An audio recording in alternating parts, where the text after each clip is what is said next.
Hi, my name is Deb from DG Reads. Welcome back to my channel. I am here today to go ahead and kick off my reading for SPFBO 10.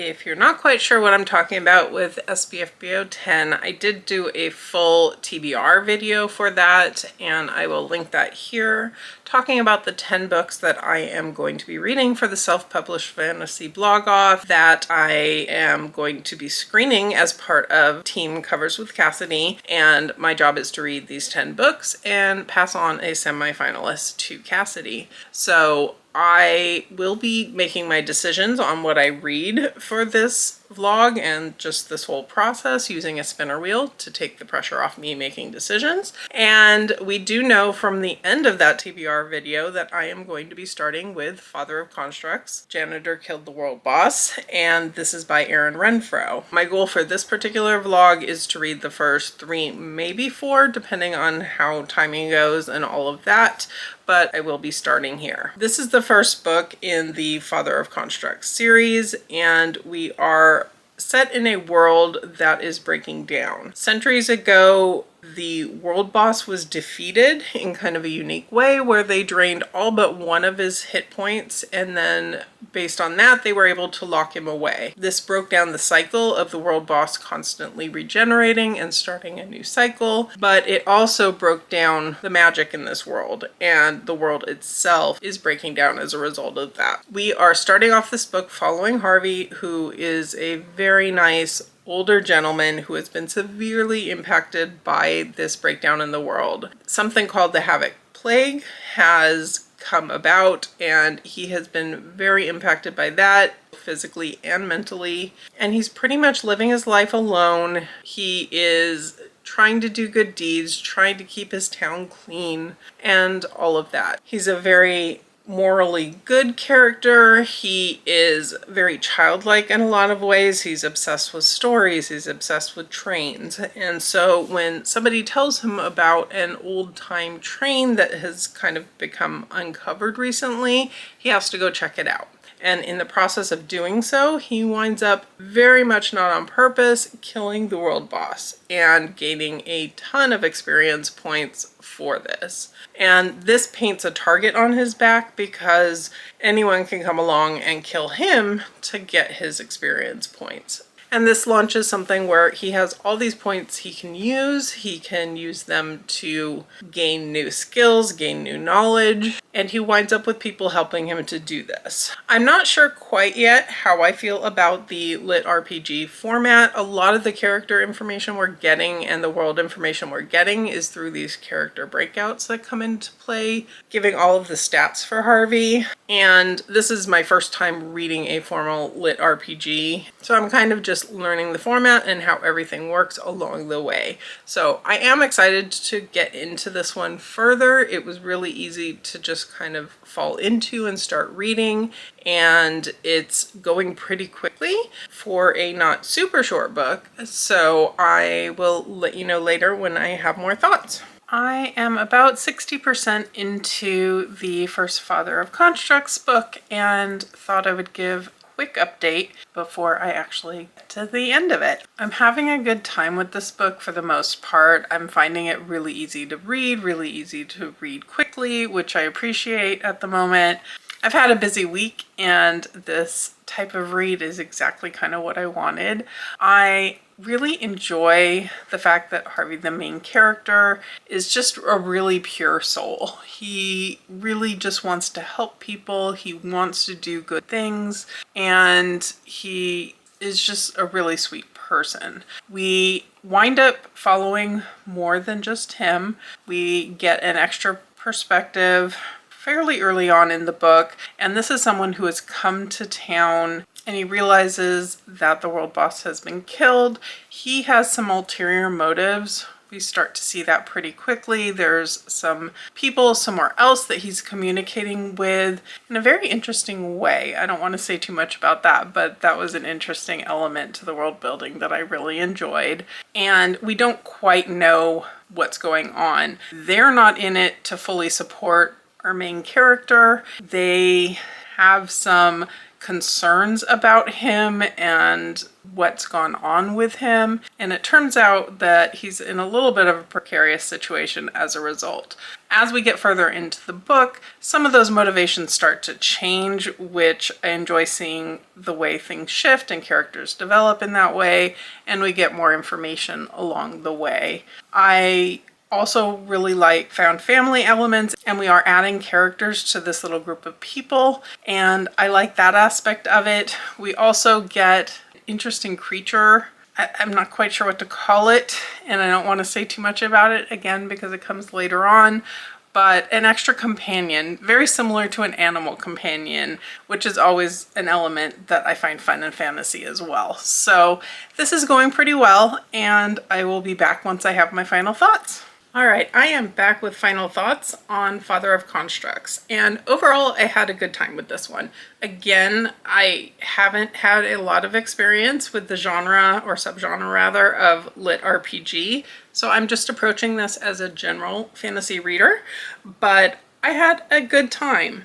I was really quickly able to get into the book. I found it engaging from the very start. I really enjoyed meeting Harvey right off the bat and learning about him. He was just such a good person and a pure soul, and I really liked his character. I thought he was really well developed, and then when we got Lucas, who's kind of our secondary main character, I would say, I thought his story arc was really well done as well. He had some interesting different motives. He had some intrigue around what he was up to, but we do see his character arc and the way he changes his opinions and thoughts over time, and I like that as well. Some of the secondary characters I thought weren't quite as well fleshed out. I couldn't necessarily describe all of their personalities individually, but I think there's a lot of room for that to improve, with this only being book 1 of 5. I thought that the enemies, the assassins, were a little bit underdeveloped as well. They're there to get Harvey's experience points. They're there to kill him so they can get that for themselves. And that's their real motivation. I did think there was some good humor with them at times. I thought there were some interesting moments when it came to them, but some of the stuff happens very quickly when it comes to battle scenes, and so much of it is focused on hit points and health bars that I didn't entirely feel engaged in the process. The other issue I had with characters was that everyone's really okay with the killing for the most part. And for some of the characters that makes sense based on their background and their experience. And Lucas does raise the question at one point about why everyone is okay with the fact that they have to kill these people off. It is self-defense. So from that perspective, it makes sense that they would need to be okay protecting themselves. I do, however, think it seemed a little odd to me that Harvey just shrugged everything off. There would be a moment where, oh, we just got some extra experience points, must have killed someone. And given that Harvey's character is made to be so good and so about doing good deeds and helping people, it seemed to me like there might have been a little bit more of a struggle for his character in terms of what's right and having some feelings about this other than just shrugging it off. The plot in general was really engaging. If you like a good adventure story and that type of thing, I think this would work. There were a few things that I wish we had gotten a little bit more on. For example, at the beginning, Harvey's being led along by something he calls whispers, and it seems like an intuition almost, and he talks about how his mother called it his blessing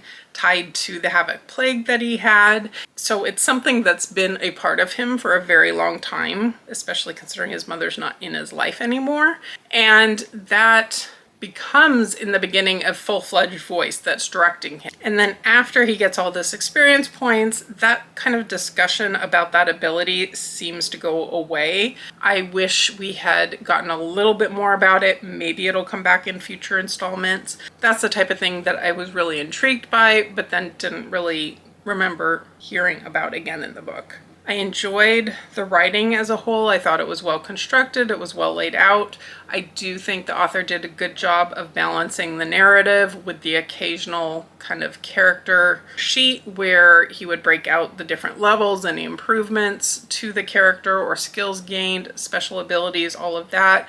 Those were made really interesting, and he did it in a way where it wasn't made repetitive, which I really appreciated. I liked the way he used description. There were a few times where I felt like the description maybe was a bit much. We get a lot of discussions about things like what they're wearing. One of the characters would go get her hair done in a different way. Got a little bit maybe slice of life for me in a few places, but in general, I thought the descriptions of the world and all of that were good. In terms of the world building, I think the author did a pretty good job with that as well. I think it was really interesting learning about the different abilities and magics and the way the world was impacted by the fact that the world boss died, which returned the flow of magic to the world. All of that was really interesting. I think I might have liked to see a little bit more world building of the before time. In the prologue, we see the characters from the past locking up the world boss. I would have liked to see actually a little bit more of the world and why that was necessary, and maybe what the world had come to at that point, and giving a little more motivation to that to begin with. So in general, this was a lot of fun. I really appreciated this being my first book, easing me in with a really nice, entertaining, and easy to get into type of read.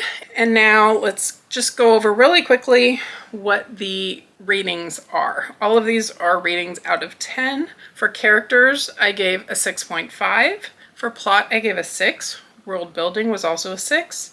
Writing, I gave a 7, and enjoyment, also a 7. So overall, the average for this one winds up being 6.58 for my first book. And with that, we do need to go and figure out what my next book is. So again, I'm pulling up the spinner wheel, and we will see what my next pick will be.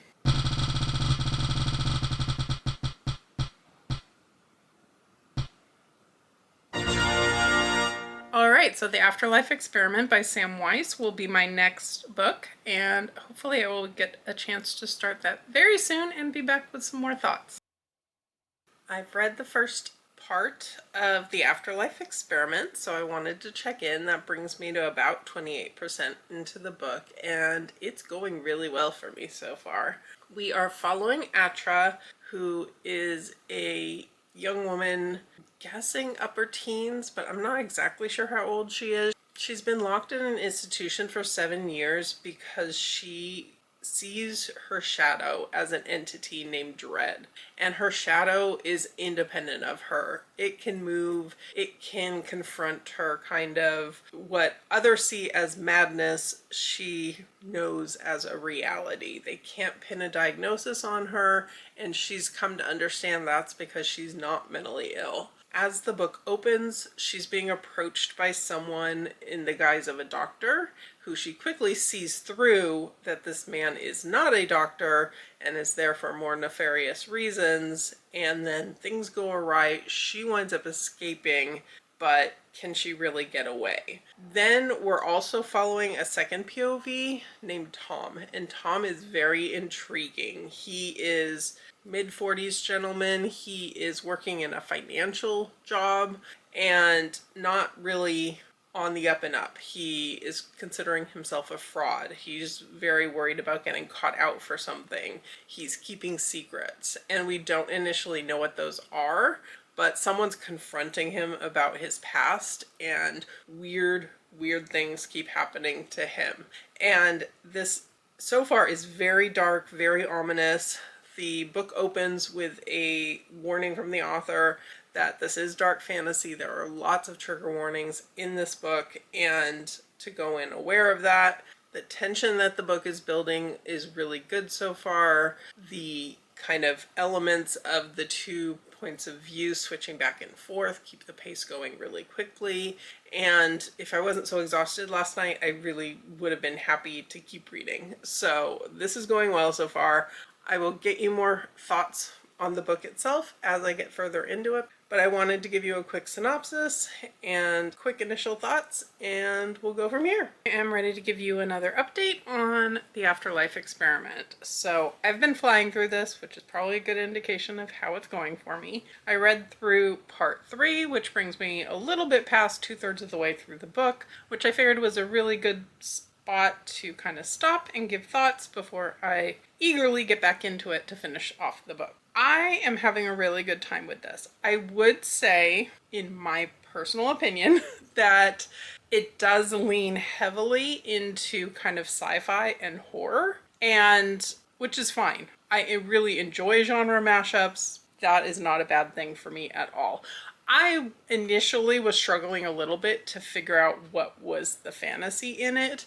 And after part 1, we did start getting a new POV. And I don't want to give too many details away about that POV, but I would say that POV brings in more of the fantastical elements to the story. I think the fact that the title has experiment in it probably was an indication that there was going to be some sci-fi to it. I don't think that's going to surprise anyone when I say that. I think it really flows together well. There's definitely horror moments in the book as well, all of which are big buzzwords for me. So again, not a complaint. Just thought I'd throw that out there. The pacing of this is really good. The chapters aren't super short, but also they are far from long. And I think the quick chapters really help add to the pacing of the story. It makes it really easy to do the whole just one more chapter before bed type of reading. And that makes me really go quickly through the book. It's one that's really easy to get into. Every time I pick it up, it's hard to put down. So all of that is good. I think the writing so far has been good. There's definitely a lot of intrigue. There's some twists and turns. So I would even say it kind of feels like it has some thriller elements to it too. And this is just kind of hitting on a lot of the buzzwords that I personally have. So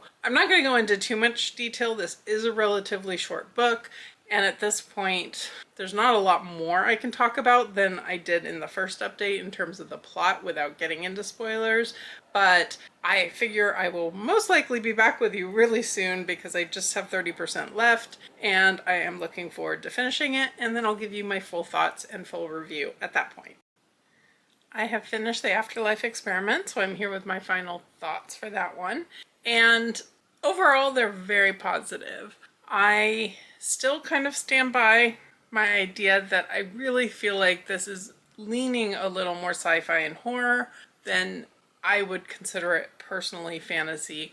But of course, for the sake of this competition, the rule is as long as the author calls it fantasy, it's considered fantasy for the sake of this competition.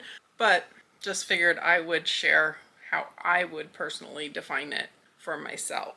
I do think we got more of the fantasy elements as we got further into the story, and some of the groundwork that it's laying for the future, I can see going in a more fantasy direction as well. I really liked the character of Atra. I liked the journey that she goes on throughout the book. I think it was really interesting the way this started in kind of a mental health setting. A lot of it does wind up tying into that. We do wind up kind of focusing in on that as a setting in a variety of different ways throughout the book, and I thought that was really well done. We definitely see some character growth from her. We see her make discoveries about herself and about her history, about her family, and she definitely grows in terms of what she can do. Tom also was a really interesting character. In the early days, I wasn't 100% sure if he was going to be the type of character I necessarily would like. There were definitely questions about him in terms of ethics and doing the right thing and some of the decisions that he makes. But I think the author does a good job of kind of spelling out some of the reasoning behind some of his choices that we might question a little bit in the early days. When it comes to the Queen character, and I did look back, the synopsis does talk about Queen character. The Queen is at the center of that third POV that I mentioned coming in, I believe. That is where I felt like we didn't necessarily get as much fleshed out. But that makes sense because that character does come in part way. This is a character who's coming in from the other side of the rift. So it makes sense that not everything's concrete around this particular character. Also, this is the first in a series, so I would imagine there's a lot of potential to learn even more in another book. There were a few side characters who maybe weren't entirely fleshed out for me. I'm thinking of Tom's wife at the very beginning. Kind of was a little more of a shallow character, but again, we don't spend a lot of time with them. There is a whole kind of subplot, sort of, with Atra's stepbrother, and at the beginning of the book, she's waiting for him to come visit her at the mental health facility. She's told he's not coming. There was a lot of intrigue for me related to his character, and I didn't feel necessarily like we got a full answer to all of it. Again, that's something that could be fleshed out more in later books, but it was something that did leave me with some questions. Overall, I think the author did a fantastic job with the plot of this book, the way the pacing worked with the multiple POVs and doling out new information and reveals and twists throughout the book really kept me engaged, really kept me wanting to keep reading. I think the book as a whole feels like a whole book. I feel like there was a complete story arc to this book, even though there is certainly room to grow and expand within this world. When it comes to the world building, there is some intentional confusion to some of it. There's a lot of debate within Atra of whether things are in her mind, things are in reality, with things like dread, which no one else but her can see, and the way that she interacts with the mental health institution raises a lot of questions for her. So there are elements that I would say are confusing, but I feel like they were intentionally that way, which I don't mind. I like a little bit of a mind-bending type of story. I also do like kind of a concrete magic system where there's rules and consequences, and I think we got some of that here too. I wouldn't say everything is 100% laid out in terms of what the rules are, largely because Atra's still figuring it out as she goes along. But there are consequences. It does require her to learn how to do things and to think things through and put effort in, which I really like that about the world building as well. And in terms of the writing, I thought the writing was really good. The writing structure was good. The way it just pulled all the elements of the story together were good. The descriptions and setting the atmosphere, particularly with the mental health setting, I think really accomplished what it needed to. There were a couple places here or there where there was a little bit of awkwardness with the sentence structure that maybe threw me off, but that was few and far between. So overall, I think it was really good. And when it comes to enjoyment, I think you can probably tell I really had a good time with this. This was a book that I did not want to put down. It was one that was really easy just to binge read and was exactly what I was looking for at this point in time. So let's go over what the scores are. And all of these are out of 10. So for characters, I give it an 8.5. For plot, I give it an 8.5. For world building, I give it an 8. For writing, also an 8. And for enjoyment, a 9. And that all comes together to give an average score of 8.5. So we get to pick our next book. Okay, getting up my screen recording. And got my SPFBO spinner wheel. Real quick, I'm going to remove the books I've already read. Okay, and spin.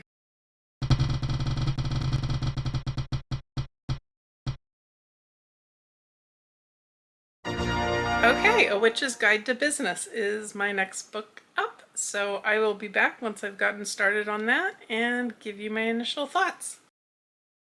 I am now 27% of the way into A Witch's Guide to Business, so I'm here with some initial thoughts. For this book, we're following two female protagonists. The first one that we meet is Tanit, and it starts off saying, "The day I met the vampire started normal enough." So we know this is kind of a typical day. She's hungover. She's been out gambling and obviously drinking, so she comes across to me, at least to start with, like a pretty typical PI type character. A little bit rough, a little bit edgy. Through her perspective, we're introduced kind of to a couple of cases that she and her partner have this business that is going to be dealing with. The first being this vampire, and working for a vampire is kind of unheard of because vampires often can't control their thirst. So the fact that they're taking on this client is kind of dangerous, but this client needs help getting themselves separated from a human. So Tanit decides to take this case on. The other case is a wealthy businessman coming in because he's been employing zombies, which is a big scandal.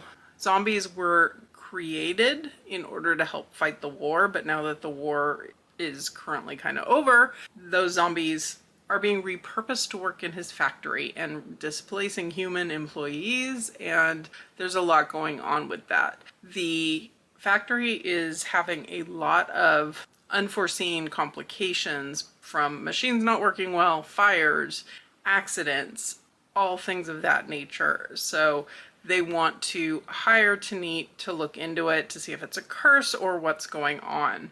The other person that we're following is Padma, and she is a doctor. She's using magic to do exorcisms and then also working in a surgery as a surgeon. So she is a mother. She has a lot going on in her backstory as well. I feel like we know Padma a little bit better. We're getting more of her backstory. For both women, we know that they were involved in the war. They were both on opposite sides of the war, but somehow they've come together to form this business together in this partnership. I don't quite feel like we know yet how that came about, but I'm hoping we get a little bit more on that end. Tanit's side is more about the cases, more about mainly the zombie case has been the bulk of it so far. Padma's not really comfortable with this case. They apparently have decided in the past that anything related to necromancy is not something that they want to get involved with, and zombies are kind of borderline for that as far as she's concerned. It's an interesting world so far. For example, one of the neighborhoods, Padma's neighborhood, gets overtaken by griffins at one point. Magic has been returning more recently to the world, as I understand it. Padma's daughter has an innate magical ability to relate to magical creatures, so she befriends one of the griffins who gets injured in this whole event. So there's a lot of interesting things going on. There is a lot going on in general. The synopsis for this one does say that it's a book that has a wide cast of characters and a lot going on, and if you're not the type to like that, this might not be the book for you, so I think that is accurate. I love the cover for this one. It is beautiful. I would say the cover to me gives a little bit more of a cozy vibe. I wouldn't call this a cozy story. We're dealing with things like zombies and missing body parts and some gore, and definitely there's some dark elements going on here as well. So I'm very curious to see where the story's going. I'm not 100% sure I'm fully aware of what direction we're going to be taking. So I look forward to continuing on and sharing more thoughts when I have them for you later.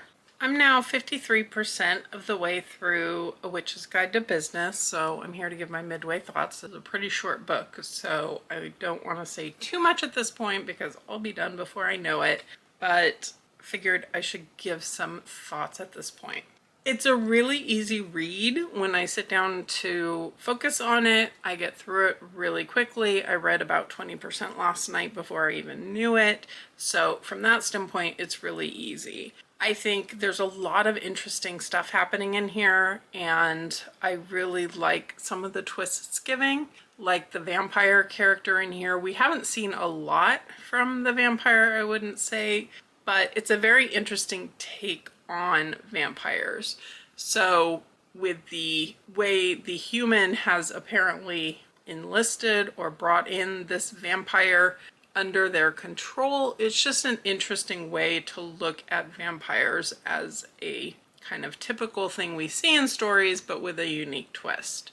There are some issues with the writing that I'm having. There are places where a word's missing or the wrong word is there. It would benefit from an extra round of editing just to kind of find some of those missing words. It's there enough that I'm noticing it quite a bit, it does throw me off a little bit in the reading process because my brain kind of stutters over, wait, what was that?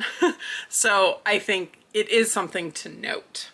I would say at this point, I'm still missing how Padma and Taneet came together, how they formed this bond between them to create this business, even though they were from kind of opposing sides.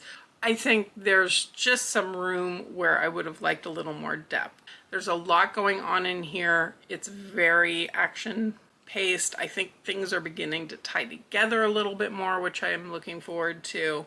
But I definitely feel like at this point, there's just things that I would have liked to know more about and have more developed. I think perhaps that's not what the author was going for, because like I think I had mentioned before, there is a statement in the synopsis on Goodreads that if you don't like a lot going on, this might not be the book for you. So I think they wanted to include all of those things, even though it is only a 250-page book, really. So again, personal taste, what I'm looking for in a read might be different from someone else. And then there have been just a couple little things along the way. There was a comment from one of the characters that she kind of had a momentary flinch when she saw two men coming in together who were in a relationship.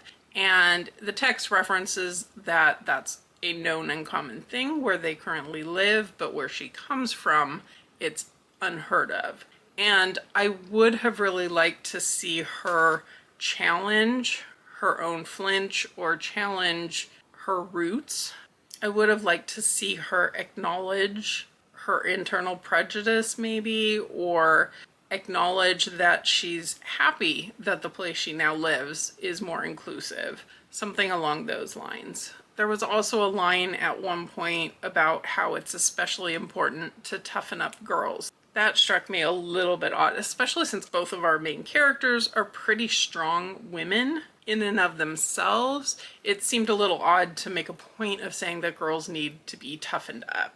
And I wouldn't say those types of ideas are super prevalent in the book. They were just two things that really kind of jumped out at me as I was reading. But anyway, I'm going to go ahead and leave this update here. I'm going to continue reading and hopefully be back with you very soon in terms of my final thoughts on this book. I am back and ready to bring my final thoughts and review for A Witch's Guide to Business. As we got further into the book, I really enjoyed the plot of this one. I really enjoyed the way the kind of lore of the different creatures, the vampire and the zombie, played in. And I really felt like the author was doing something interesting with each of those kind of horror type fantasy tropes that made it something unique and different. So I really did like that about the story. I liked the way that it did have a mystery, investigative feel to it, and the way the characters interacted with that mystery. We get the inclusion of some additional characters later. I still have the issue that some of the side characters I didn't feel like were necessarily as spelled out for me as I might have liked. But again, this book was taking on a lot to cover in 250 pages, and the author did give that warning at the beginning. There were some side characters, people that worked in their business, and people that they ran into during the investigation that I didn't necessarily find myself easily able to distinguish between them. So a little bit more in that realm would have gone pretty far for me. Like I've mentioned, I really did like the world building, the way the lore of these creatures worked, but there were some areas that I didn't feel like were necessarily fully spelled out. The magic of this world is really interesting, and you get hints about the fact that the magic was coming back to the world, and magic isn't exactly necessarily working as it was always intended, but I feel like there was more that could have been explored with that, maybe a little bit more history of the world or a little bit of depth to the magic system. We do get more as the book goes on. I think there were some interesting elements of it tied into kind of the conclusion to the book that come out, but it did leave me still feeling like there was room to go on. The plot, again, I thought the mystery elements were interesting. I thought the way that the supernatural fantasy elements mixed with the mystery elements worked really well here. I thought the pacing was pretty good. The kind of short chapters going back and forth between the characters worked well for this type of story. We definitely hit a point closer toward the end where the action really picks up, and then the book is really hard to put down at that point. There is definitely an action-packed conclusion to this story. I think the author did a good job of wrapping things up. I maybe had a few leftover questions, but I do also think there's room to expand. I think the way the book ends off, it's not necessarily saying this is going to be a series, but it could potentially branch out into a series. The writing, I think, gave me some mixed feelings in general. There was a lot that was done well. There are some scenes where Tanit is going into some really creepy places, and I think the atmosphere was well done. I think the description of setting the scene was really well done. That said, I know I brought it up earlier, but this book does need some additional editing. It does need someone to go through and kind of clean up where there's missing words or wrong words or phrases that don't quite make a sentence, things like that, that just could be used to polish this book up. It is told first person. Both of the women main characters are narrating their portions of the book. There were a few times though where the narration would kind of switch. I can remember in particular, I think it was Tanit says, "I bet you're wondering why," and then she says something as if she's addressing the reader. It made sense kind of in context to give more explanation of what's going on, but kind of that shift of breaking the wall between the narrator and the reader and not having it be more consistent or more standardized isn't really a style that I particularly love. So I think some of that could be cleaned up as well.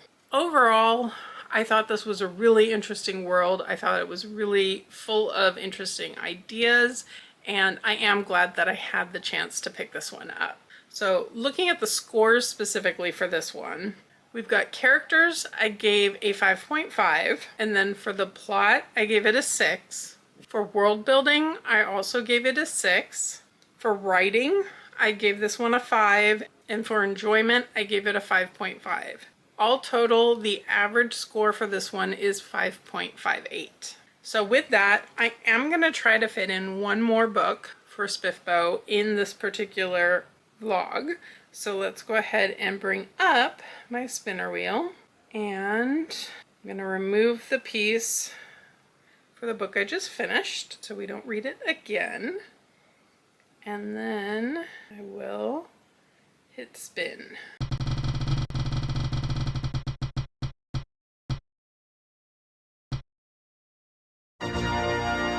So Tale of Tales Part 1 is the next book up. So I will be getting started on this one. This actually, I believe, is one of the shorter books on my list. So the spinner wheel is giving me a lot of short books. So I don't think it will take me too long before I come back with some initial thoughts.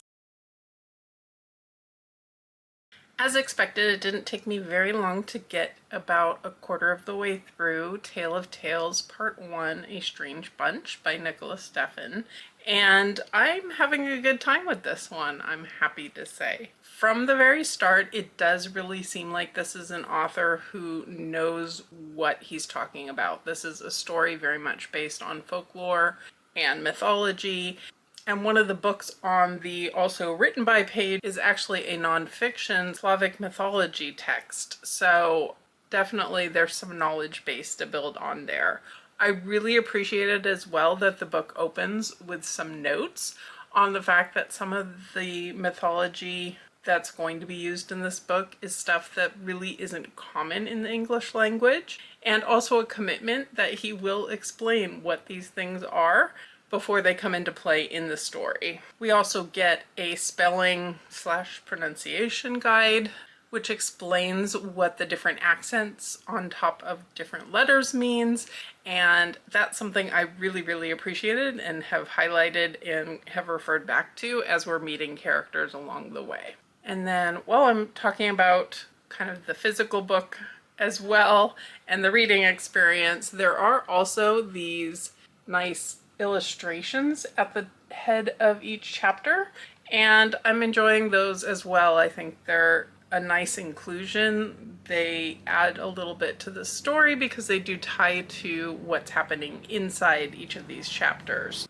And then lastly, there are also some footnotes occasionally to give a little bit of context. For example, in the prologue, the main character is introduced, and her name is Senka. And so there's a footnote telling us that in traditional folklore, the name Senka has the same meaning as the word for shadows. So there are some interesting elements that the author is giving us in there as well.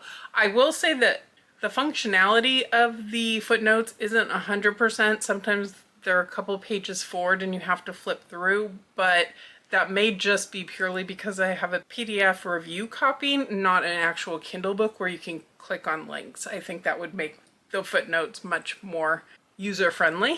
They aren't overdone by any means, and they are useful information, but you also wouldn't miss out on too much story element if you missed a footnote.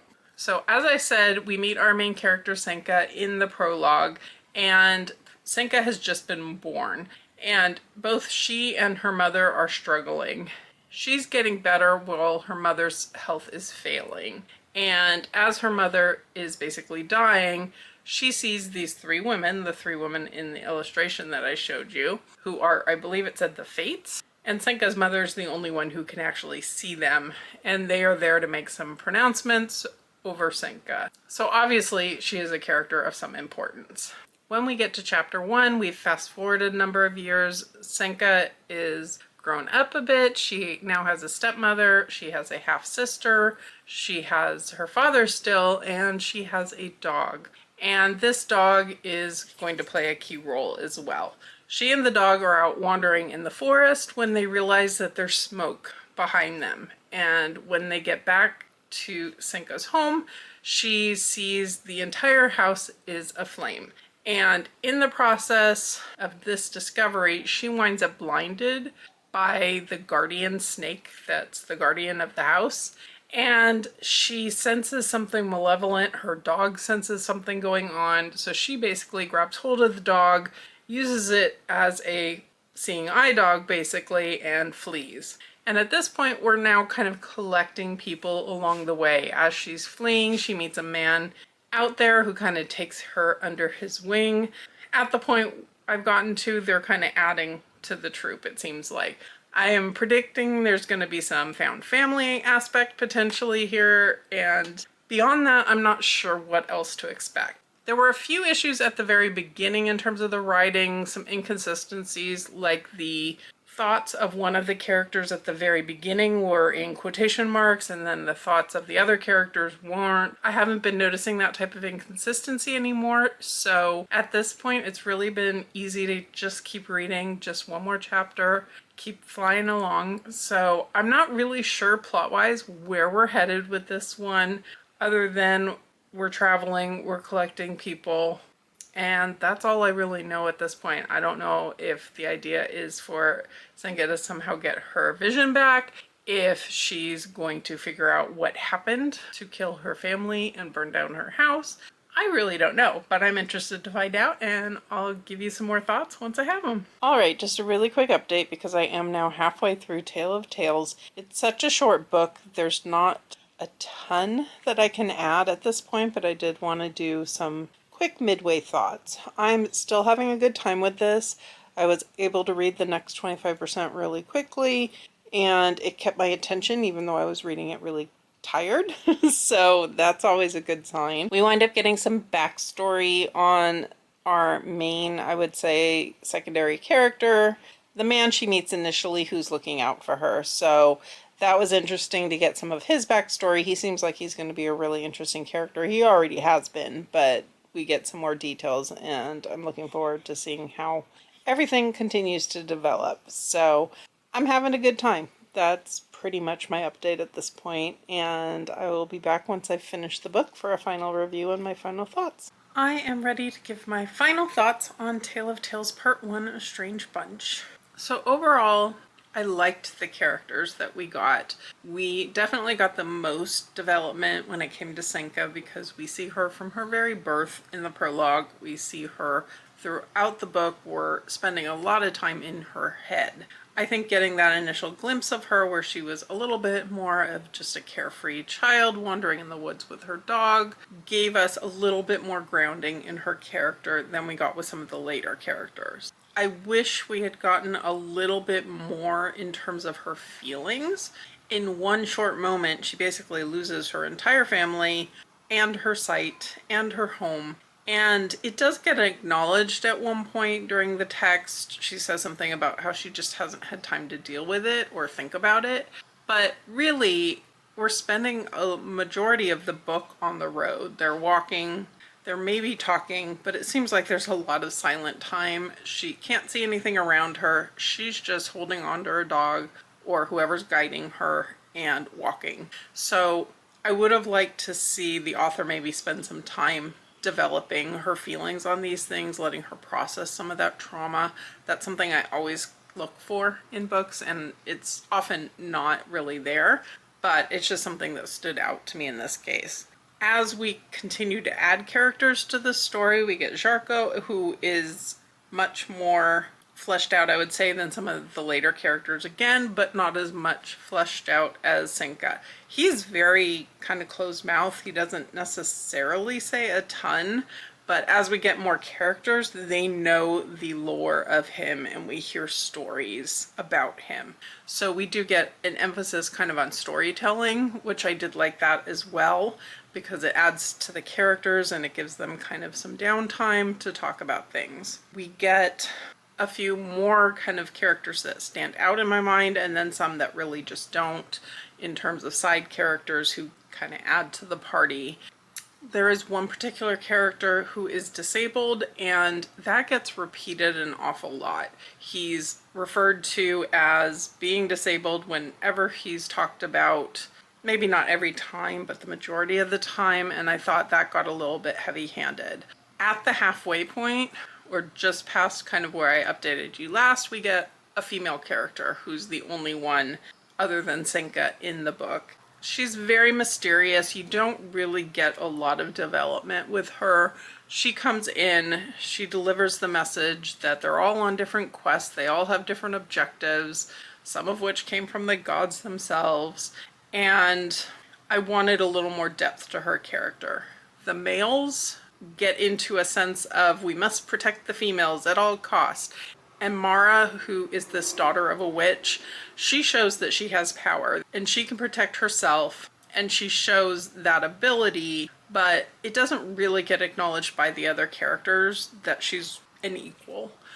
And I wanted maybe a little acknowledgement of that. Senka, it makes sense, they need to protect her. She's newly blind, she doesn't have a lot of knowledge on how to navigate the world. She's in a place she's never been before, so I kind of understand it more with her character, and yet at the same time she kind of goes off on her own at times and accomplishes things as well.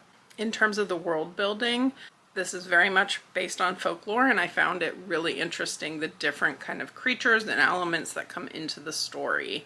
The guardian snake was something that was really interesting. It winds up weaving its way through the whole book and playing different roles along the way. We get to meet a lot more types of beings later in the book, which would kind of be spoilery, so I don't want to talk too much in depth on those. But I really like the way the author brought those things into the story and explained them and described them and all of that. There's a type of magic that comes in for Senka very late in the book, so I'm going to be very vague about this because I don't want to be spoilery at all. But I found it really interesting, and I would look forward to exploring more of it. I will say it kind of came about a little bit easily, I think, and I would have liked to see Senka have a little more agency in obtaining it and learning it along the way. In terms of the plot of the book, I have to say I still don't 100% know how to tell you what exactly the plot of the book is. This book really does feel like setup, and that's understandable. It's the first book in a series. It's short. It's only 200 and a couple pages, and there's a lot of world and characters to introduce. So in terms of the plot, it's been alluded to, particularly with Mara coming in and kind of telling them about themselves, even though they've never met her before, and the fact that they have quests to go on, and that they're all kind of throughout the book discovering things about themselves. Oftentimes it seems like other people know more about some of the characters than the characters know themselves. And there's a sense that there's bigger things to come. But a lot of the book really is about journeying, about assembling a cast of characters. The writing overall I felt was pretty good. I think I had mentioned initially I had some issues with thoughts being in quotations or not. I did also notice a few times we get really quick point of view changes or a full back and forth dialogue all contained within a singular paragraph, and some of that threw me once in a while. But overall, there were a lot of passages that I highlighted and put notes because I really enjoyed the description. There's a lot of really dark elements and creatures, and I thought the author did a fantastic job describing these things to the reader. So in terms of overall enjoyment, this was a book that was really easy to binge read. I read the entire second half of the book in one sitting today, and it was one that I just wanted to keep reading. I want to explore more, and I will be curious to find out kind of where the story goes in book 2. The book, I would say, doesn't really feel entirely wrapped up. It comes to kind of a calm moment. Our characters are in a new place, and they have kind of a settled evening.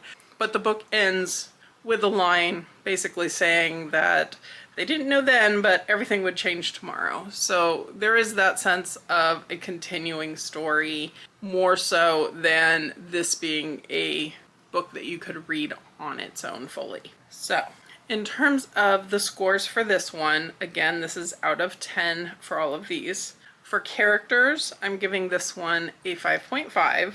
For plot, I've got a 6 for this. World building, I gave an 8. Writing, I gave a 7. And enjoyment, I gave a 7.5. Overall, that gives this book a 6.92 average.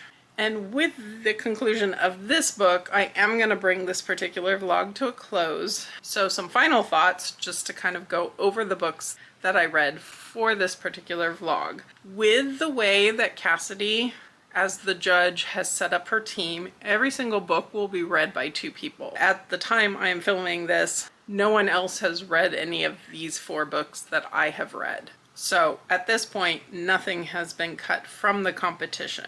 That said, in terms of my own list of 10, The Afterlife Experiment by Sam Weiss will be the book that is currently considered safe. I'm obviously not picking a semi-finalist at this point, but that's the book that's currently in the lead out of my 10 books.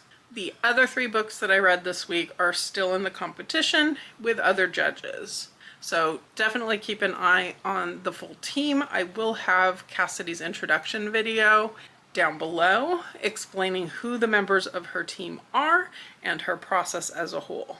But for now, that's it for me for this particular vlog. I'll be picking my next SPFBO read for the next vlog pretty much as soon as I go ahead and wrap this up. So thank you so much for being here. I hope one of the books that I read this week maybe caught your attention, maybe more than one, and you might give them a look and a read. Each one had its own really good strengths, and I had a good time reading all of them. If you could hit that like button below, I would really appreciate it, and hit subscribe if you're interested in more of my SPFBO reviews or more of my content in general. And give me a comment below. Is there anything that caught your eye out of these books today? Is there anything from the SPFBO competition in general you're particularly looking forward to? I would love to hear all of your thoughts. And if you've made it this far and you don't have anything to comment, give me a dog emoji in the comments below. I will have my brief thoughts on Bookstagram and full written reviews on my blog and on Goodreads in the next about week and a half. I think it's going to take up to maybe 2 weeks to get all of those out with the rest of my content, and Kylie will be posing to show off all of these books, so a dog emoji made sense. That's it for now. I'll catch you in the next video. Thank you again.